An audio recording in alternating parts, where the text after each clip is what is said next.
Hello, सभी को जय भीम, नमो बुद्धाय।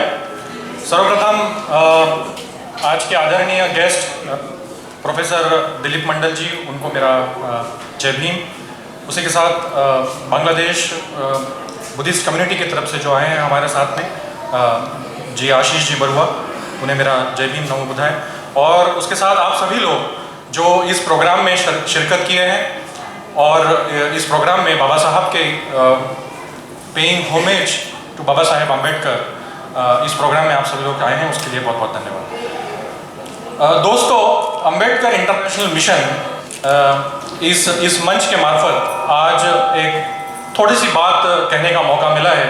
तो मैं एक छोटा सा जो आप देख रहे हैं स्क्रीन पर, need of revolutionary and transformative Ambedkarite and Buddhist Indian diaspora, NRI diaspora.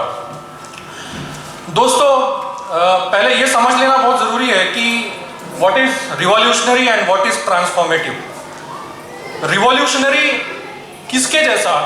तो रिवॉल्यूशन जो हमारे जो आइडियल्स है, महात्मा ज्योतिबा फुले, भगवान बुद्ध, संत रविदास, महात्मा कबीर, बाबा साहब अम्बेडकर, ये हमारे जो आइडियल्स है, जो रिवॉल्यूशन जो उन्होंने किया है, इस तरीके के रिवॉल्यूशन की बात हम लोग कह रहे हैं। हम लोग खुदीराम बोस, भगत सिंह या फिर सावरकर जैसे क्या कहते हैं रिवॉल्यूशन की बात नहीं कर रहे हैं। भले ही मैं कुछ लोगों का नाम ले रहा हूं, लेकिन इसमें कहने की कोई ये बात नहीं है कि जो रिवॉल्यूशन हम लोग जिस तरीके का रिवॉल्यूशन चाहते थे, जो बाबा साहब ने कलम के माध्यम से, कॉन्स्टिट्यूशन के माध्यम से जो रिवॉल्यूशन लाया, वो सही मार्फत में रिवॉल्यूशन है। वो ऐसा रिवॉल्यूशन है जिसने पूरे जगत में एक क्रांति ला दी, जिन्होंने भारत में आज जो भी 25 मिलियन टू 30 मिलियन जो हमारे जो लोग हैं, उनमें एक क्रांति का सृजन किया है। इस तरीके के रिवॉल्यूशन की बात हम लोग करना चाहते हैं और इस तरीके के रिवॉल्यूशन का बीज हमारे में होना चाहिए। इस वजह से हमारा जो पूरा मूवमेंट है, जिसे हम लोग मूवमेंट कहते हैं, मूवमेंट क्यों कहते हैं? क्या वो स्थिर है? वो चल रहा है, वो चलते रहे, वो एक नदी के जैसा चल रहा है, वो स्थिर नहीं है एक जगह पे। बाबा साहब ने अपने भाषण में कहा है कि भाई मैंने जो मूवमेंट इस कारवा, इस जगह, इस समय उस जगह तक लाया है, कम से कम उससे पीछे नहीं जाना चाहिए, उससे आगे जाना चाहिए। तो इस तरीके के रिवॉल्यूशन और ट्रांसफॉर्मेटिव मूवमेंट की बात हमारे आइडियल्स ने की है। तो हमें क्या होना चाहिए? हमें उस तरीके का डायनामिक व्यक्ति होना, उस स्थिति को परखने की आवश्यकता है। इस वजह से मैं ये चाहूंगा कि आज के इस माध्यम से हम लोग ये समझे कि इस सिंहावलोकन करते समय हमारा जो स्ट्रेंथ है, हमारा जो ताकत है, उस ताकत को हमने समझने की आवश्यकता है। यदि हम लोग हमारी ताकत को समझेंगे तो हम हमारे लिए एक ब्लूप्रिंट तैयार कर पाएंगे, जो आगे आने वाले 50-100 सालों तक जो हमारे लिए हमारे आइडियल्स ने एक ब्लूप्रिंट बना के दिया है, उसके मार्फत हम लोग कुछ काम कर सके। नेक्स्ट स्लाइड में आते हैं। हाँ, फर्स्ट स्लाइड प्लीज, पीछे स्लाइड। तो आप देख सकते हैं इसके माध्यम से, they cannot make history who forget history. Baba Saheb का एक बहुत ही बड़ा कोट है कि जो अपनी हिस्ट्री को नहीं पहचानता वो हिस्ट्री बना नहीं सकता है। तो हिस्ट्री क्या है? अगर हिस्ट्री से हम लोग सबक नहीं ले सकते तो शायद हम लोग मिशन तक पहुंचने के लिए हम लोग कम पड़ जाएंगे। दूसरी बात, those who do not learn from history are doomed to repeat it। ये सिंहावलोकन क्यों करना है? क्योंकि हमने जब हिस्ट्री की परिभाषा, हिस्ट्री को समझने की जब कोशिश कर रहे हैं, तो हमने हमारे गलतियों से सीखकर आगे आने वाले समय में हम वो गलतियों को दोबारा रिपीट ना करें और हम सक्सेसफुली अपने मूवमेंट को कैसे लेकर जा सके, इस बारे में हम लोगों ने इस तरीके का रेट्रोस्पेक्शन करने की आवश्यकता है। तो हम अंबेडकर इंटरनेशनल मिशन, हम जिस मिशन के थ्रू आगे बढ़ने की बात कर रहे हैं, तो हमें जरूरी है कि हम इस बात का विवेचन करें कि हमने पिछले 25-30 सालों में हम कहां तक हम कदम आगे बढ़ा चुके हैं।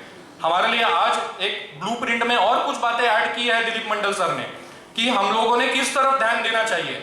मेरे ख्याल से ये हमने गार्ड बांध लेना चाहिए, हमारे मिशन का पार्ट बना लेना चाहिए कि आने वाले समय में हम लोगों ने इसको एक सूत्र की तरह हम लोग कैसे निभाए, उस मिशन को कैसे एकम्प्लिश करें, इसके तरफ हम लोगों ने एक जो ब्लूप्रिंट है उसको सक्सेसफुल कैसे कर सकते हैं, इसके लिए विवेचन करते रहे। Next slide. तो मैं जब कह रहा था आपको कि जब हम लोग विवेचन कर रहे हैं, जब हम लोग रिट्रोस्पेक्शन कर रहे हैं मूवमेंट की, तो यह जानना बहुत जरूरी है कि कितना हमारी ताकत है।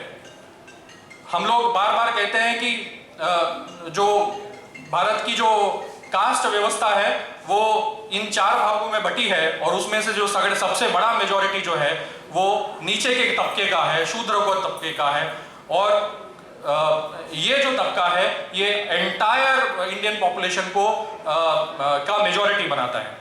उसी तरीके से इसको हमें समझना पड़ेगा, जो इंडियन डायस्पोरा आज के तारीख में 32 मिलियन है। 32 मिलियन, पीछे वाले मेरे भाई, 32 मिलियन लगभग 3-3.25 करोड़ होते हैं। 3-3.25 करोड़ आज इंडिया से बाहर गए हुए लोग हैं, जिनकी संख्या है 32 मिलियन 146 कंट्रीज में। मैं आगे के स्लाइड्स में आपको दिखाऊंगा कि कौन हमारी जो ताकत है उसको समझने के लिए नेक्स्ट स्लाइड में और हमको हेल्प होगी। और ये क्या कर सकती है, सबसे बड़ा 78.6 बिलियन डॉलर्स ये हम लोग इंडिया बेचते हैं। ये जो है ये इंडिया के जीडीपी का 3.5% है। इंडिया के जीडीपी का 3.5% है जो भारत से गए हुए जो एनआरआईज है वो इंडिया में बेचते हैं, just by the way of remittance. ये ताकत हम लोग रखते हैं, ये इंडियन डायस्पोरा ताकत रखता है। लेकिन अभी समझने की बात मैं आगे के स्लाइड्स में आपको जरूर बताऊंगा कि किस तरीके से हमने जो हमारा जो समाज है, जो बहुजन समाज है, इसने इस ताकत को समझने में अभी तक हम लोग आगे नहीं ले पाए, उसको हम लोग ताकत से हम लोग काम नहीं कर पाए हैं। हम लोगों ने शिक्षा तो ग्रहण कर ली, बाहर में आके हम लोगों ने जॉब्स ले लिए हैं, हम लोग धनवान थोड़े बहुत हो गए हैं, लेकिन जिस मिशन पर काम करने के लिए हमें जो ब्लूप्रिंट बनाने की आवश्यकता है वो शायद हमारे आइडियोलॉजी के लोग नहीं कर रहे हैं, वो दूसरे आइडियोलॉजी के लोग कर रहे हैं। वो आपको आगे की स्लाइड्स में मैं जरूर बताऊंगा। तो जैसे आप देख रहे हैं यहाँ पर 31 लाख, मैं यूएई की बात कर रहा हूँ, 31 लाख इंडियन डायस्पोरा इधर रहता है। 31 लाख। यदि मैं जिस व्यवस्था के बारे में अभी बात कर रहा था उसके हिसाब से भी अगर मैं बात कर लूं तो 31 लाख में से मेजॉरिटी आप लोग हैं। आप लोग ये मेजॉरिटी है यूएई का। तो हम लोग जानते हैं कि जयंती के प्रोग्राम में हम लगभग 600-700 लोग होते हैं, कभी कभी 1000-2000 लोग भी हमारे किसी ना किसी संत रविदास जी के जयंती के समय कम से कम 1000-2000 लोग हम लोग इकट्ठा हो जाते हैं। जयंती में हम लोग कम से कम 700-800 लोग इकट्ठा हो जाते हैं। तो ये जो हमारा जो पॉपुलेशन स्ट्रेंथ है, उस पॉपुलेशन स्ट्रेंथ को हमें जिस तरीके से इवैल्यूएट करना है और जिस तरीके से हमें जो विभिन्न डिफरेंट आइडियोलॉजीज के व्यक्तियों ने इसका फायदा उठाया है, उस राह पर हमें कुछ काम करने की आवश्यकता है, कुछ कंस्ट्रक्टिव काम करने की आवश्यकता है। बाकी का डेटा आपके सामने है, आप देख रहे हो almost 1 crore Indian gulf countries में हमारा डायस्पोरा है। ऑलमोस्ट 1 करोड़, मतलब 3 करोड़ में से 1 करोड़, ऑलमोस्ट 35% पॉपुलेशन गल्फ में रहती है। उसमें से मैक्सिमम पॉपुलेशन आपको बताने की जरूरत नहीं है कि ये आपके समाज से है, ये हमारे समाज से है।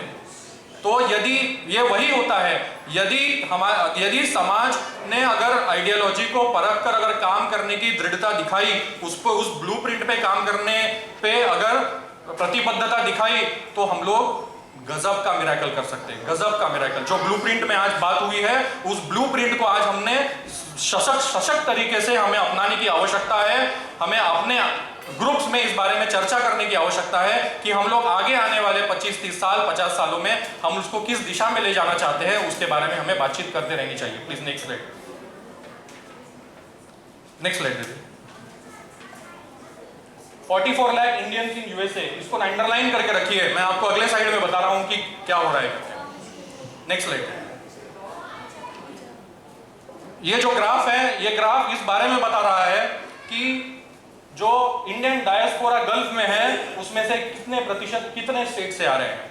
ये मैं डेटा इसलिए बता रहा हूं कि हमें समझने की आवश्यकता है कि हमारा जो मेजॉरिटी इंडियन डायस्पोरा इधर है वो कहां से आ रहा है, where it is coming from. हमारे स्टेज के सामने जो लोग बैठे हैं वो महाराष्ट्र से मैक्सिमम लोग हैं, 60%, 70%, 10%, 15% हमारे पंजाब से है। मैक्सिमम पॉपुलेशन देखें आप कहां से आ रहा है, उत्तर प्रदेश से आ रहा है, मैक्सिमम पॉपुलेशन बिहार से आ रहा है।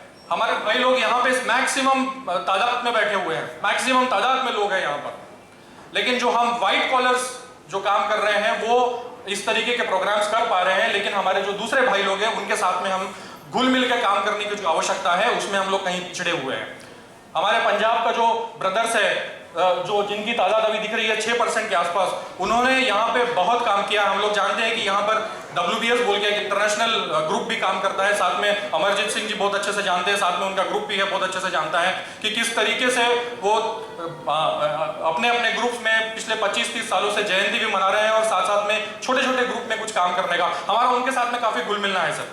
हम लोग उनसे काफी घुल मिलते रहते हैं, वो हमारे प्रोग्राम में आते हैं, हम उनके प्रोग्राम में जाते हैं। लेकिन जो हमारे जो बाकी डायस्पोरा है, जब आप देखेंगे 18% और 26% ये डायस्पोरा हमसे छुटा हुआ है।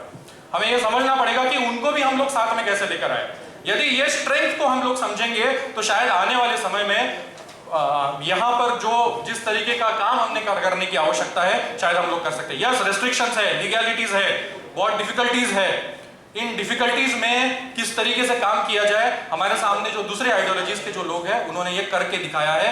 ये इस वजह से करके दिखाया है क्योंकि हमारा मेजॉरिटी डायस्पोरा उनके साथ है, उनके प्रोग्राम्स में शामिल होता है, या फिर उस तरीके का परसेप्शन बनाया हुआ है कि ये मेजॉरिटी हमारे साथ है। इस वजह से आप ये लोग देख सकते हैं। Next slide please. ये है, अब मैं इस पर बताऊंगा अभी कि हमारा NRI इंडियन डायस्पोरा जो पूरे वर्ल्ड में जो काम कर रहा है उसमें कई सारे संगठन हैं जो अभी काम करने के इसमें पिछले 25-30 सालों में इन संगठनों ये संगठन आए।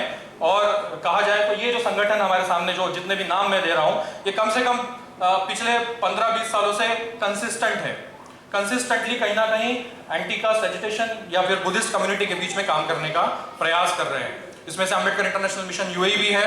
और जैसे कि सर ने आज सुबह की इसमें कहा कि ऑर्गेनाइजेशंस बनते हैं, ग्रुप्स बनते हैं, लेकिन इसमें सस्टेनेबिलिटी नहीं होती है। तो कुछ ऐसे हो सकता है इसमें से एक दो नाम आप जो जानते हो जो बहुत एक्टिव हो वो ना हो, लेकिन मैं जिस इंटरनेशनल अम्बेडकराइट बुद्धिस्ट इकोसिस्टम बनाने की बात कर रहा हूँ, एंडोस्मोसिस की बात कर रहा हूँ, एक ऐसे इकोसिस्टम को बनाने की आवश्यकता है कि जो यहाँ का जो बेस्ट रिसोर्सेस है, जो इंटरनेशनल NRI डायस्पोरा का जो बेस्ट रिसोर्सेस है वो हम हमारे आइडियोलॉजिकल मूवमेंट के लिए किस तरीके से यूज कर सके, किस तरीके से हम जो ब्लूप्रिंट बनाने की बात जो कह रहे हैं, मिशन पर चलने की जो बात कर रहे हैं, उस मिशन पे हम लोग हमारे जो बेस्ट रिसोर्सेस है वो कैसे हमारे साथ में आ सकते हैं, कैसे हम इस परसेप्शन को तोड़ सकते हैं कि मेजॉरिटी दूसरे आइडियोलॉजी के साथ में है। हमको इस परसेप्शन को ब्रेक करने की आवश्यकता है। यस, धीरे धीरे US में ये परसेप्शन ब्रेक हो रहा है। Next slide. ये परसेप्शन ब्रेक हो रहा है क्योंकि US में 44 लाख इंडियन डायस्पोरा की मैं जो बात कर रहा हूं उसमें भी हमारे इसी तरीके से कुछ मेजॉरिटी डायस्पोरा है जो काम कर रहे हैं वहां पर पिछले 15-20 सालों से, 25 सालों से। इस वजह से कास्ट को पॉलिसीज में इंक्लूड किया गया है, US यूनिवर्सिटीज में इंक्लूड किया है, क्योंकि एक तरीके का मिशन को लेकर काम करने का जो प्रयास है वहां पे हो रहा है। और इस वजह से आप देख सकते हो कि वहां पे जो डिफरेंट आइडियोलॉजीज के जो लोग काम कर रहे हैं वो कितने सक्षम तरीके से काम करने का प्रयास कर रहे हैं। मैं ये नहीं कर रहा हूं कि हम लोग पॉलिटिकली ओरिएंटेड रहे, कोई भी वहां पे जो पॉलिटिकल ओरिएंटेशन जो है वो लास्ट में दिखाते हैं। आप अगर देखेंगे जो number 2014 elections, howdy, American presidential election, American foundation, मैं नाम स्पेसिफिकली नहीं ले रहा हूं, बट जो भी इंटेलेक्चुअल का अभ्यास कर रहा होगा, जो एंटी कास्ट मूवमेंट का अभ्यास कर रहा होगा, वो इस बात को समझ रहे होंगे कि किस तरीके से जो US में इंडियन डायस्पोरा है वो इस पर काम कर रहा है। Equality labs, Ambedkar association of north America, Ambedkar international centre, इस तरीके से US में भी कुछ सक्षम अम्बेडकराइट ऑर्गेनाइजेशन इस पर काम कर रहे हैं। तो ये यहां बताने का इसलिए जरूरी है कि ये किस तरीके से आगे ये जो परसेप्शन बनाने की जो बात होती है, ये परसेप्शन किस तरीके से डिफरेंट आइडियोलॉजीज के जो हमारे लोग हैं वो उसका इस्तेमाल करते हैं। और साथ ही साथ एक बहुत स्पेसिफिक बात करता हूं, जब ये परसेप्शन बड़ा हो जाता है तो होता क्या है कि कोविड के समय में लगभग 7 करोड़ जो US ने फंडिंग की थी, कोविड की वजह से जो भी इंपैक्ट हुआ था US बिजनेसेस में, और US जो नॉर्मल वहां के जो सिटीजन्स है वहां पे जो इंपैक्ट हुआ था, उस उस इम्पैक्ट को कम करने के लिए वहाँ के यूएस फाइनेंस डिपार्टमेंट ने एक स्पेसिफिक पॉलिसी लाई थी कि उसके थ्रू वो उनको फंडिंग करे। तो लगभग 7 करोड़ ये HAF को दिया गया था, HAF को दिया गया था, और ये 7 करोड़ में से 60% फंडिंग जो है वो RSS प्रणीत जो एकलव्य विद्यालय है, जो भी आदिवासी प्रणीत, जो भी ट्राइबल मूवमेंट जो RSS चला रहा है, इसको उन्होंने वो फंडिंग किया। लगभग 7 करोड़। आप इमेजिन नहीं करेंगे, यूएस ने जो फंडिंग कोविड के लिए किया था वो फंडिंग सीधा सीधा इंडिया में इस तरीके की चीज़ों को किया जाता है। ये अभी उसके ऊपर में जुडिशियल कमीशन भी है, वो अभी काम चल रहा है।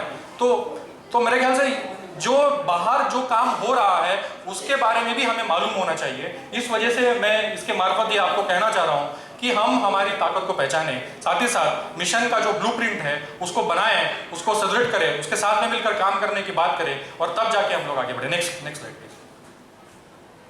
New world order, next world order की मैं बात कर रहा हूँ, ब्लैंक है, इसको बनाने की आवश्यकता है। जिस दिन बनेगा तब लिखूंगा यहाँ पर, लेकिन ये अभी ब्लैंक है क्योंकि हमारा जो मूवमेंट का जो उम्र है, जो इंडियन NRI अम्बेडकराइट बुद्धिस्ट जो NRI डायस्पोरा का जो उम्र है वो अभी सिर्फ 25-30 साल है। आने वाले 50 सालों में ये भर जाना चाहिए। हमारा ब्लूप्रिंट का जो मिशन है वो हमें सक्सेसफुल करना है। तो इस प्रेजेंटेशन के माध्यम से बस इतना ही कहूंगा मैं आप सभी लोगों से कि हमें जो विवेचन, जो सिंहावलोकन जो हम लोग कर रहे हैं, उस सिंहावलोकन के मार्फत हमने हमारे मिशन प्रिंट को बनाना है और उस पर काम करना है। लास्ट स्लाइड कहूंगा और चलता हूंगा यहां से। लास्ट स्लाइड प्लीज दीजिए। ब्लूप्रिंट के उद्देश्य है, नेक्स्ट स्लाइड। तो सर ने आज ब्लूप्रिंट में कुछ 2-4 बातें ऐड की है, मैं मेरे तरफ से कुछ बातें लिख लिया हूं। Ambedkarite diaspora need to be dynamic, transformative and revolutionary diaspora होने की आवश्यकता है। ट्रांसफॉर्मेटिव मूवमेंट कब होगा, तभी जाके मूवमेंट का जो ब्लूप्रिंट है उस पर काम होगा, मूवमेंट के मिशन पर काम होगा। इसलिए हमने डायनामिक होना है। बाबा साहब का जो मूवमेंट है वो मूवमेंट है, वो मिशन है, उस पर चलते रहना है, इस पर खड़े नहीं रहना है या बैठना नहीं है। Emphasize to create Ambedkarite ecosystem, मैं कह रहा हूं कि हमारे साथ में बहुत सारे डिफरेंट रिसोर्सेस है, डिफरेंट ऑर्गेनाइजेशन काम कर रहे हैं, उनके साथ में मिलकर काम करने की आवश्यकता है। इस तब जाके हम लोग अम्बेडकराइट इकोसिस्टम बना पाएंगे। Representative group organization to encourage religion, language, मेरे ख्याल से आने वाले समय में हमें कुछ पुख्ता और काम करने की आवश्यकता है। एंडोस्मोसिस ऑफ अम्बेडकराइट रिसोर्सेस, मैंने अभी कहा कि ये एंडोस्मोसिस महात्मा फुले जी का दिया हुआ शब्द है कि एंडोस्मोसिस होना चाहिए, ग्रुप्स का एंडोस्मोसिस, आपस में आने जाने जरूरी है, फ्लूइड चलते रहना चाहिए, तब जाके वो जो मिक्सचर बनेगा उसमें कोई ताकत बन पाएगी। Support for short term and long term projects, short term projects हम लोग कर ही रहे हैं, हम लोग लाइब्रेरी प्रोजेक्ट्स कर रहे हैं, हम लोग छोटे मोटे कहीं ना कहीं हम लोग फाइनेंशियल हेल्प करने की कोशिश करते हैं, लेकिन जो हमारी ताकत है उसके हिसाब से हम मेरे ख्याल से 0.2% ही अभी तक काम कर पाए हैं। हमें ज्यादा करने की आवश्यकता है, हमें ज्यादा फाइनेंशियली स्टेबल और ज्यादा फाइनेंशियल हेल्प देने वाले लोगों में बनना है, हमें देने वाले लोगों का समाज बनाना है। हम लोग जानते हैं हमें देने वाले लोगों का समाज बनाना है, लेने वाले समाज नहीं बनना है। तो हमें इस तरफ एक स्टेप देने की आवश्यकता है। Create international networking with Buddhist countries, guide and bring Buddhist diaspora under common agenda। तो इस कॉमन एजेंडा में हमें जो भी हमारे जो लाइक माइंडेड ग्रुप्स है उसके साथ में मिलकर काम करने की आवश्यकता है। एंड इसी के साथ मैं यही कहूंगा जाते जाते कि भाई आसमान में छेद क्यों नहीं होता?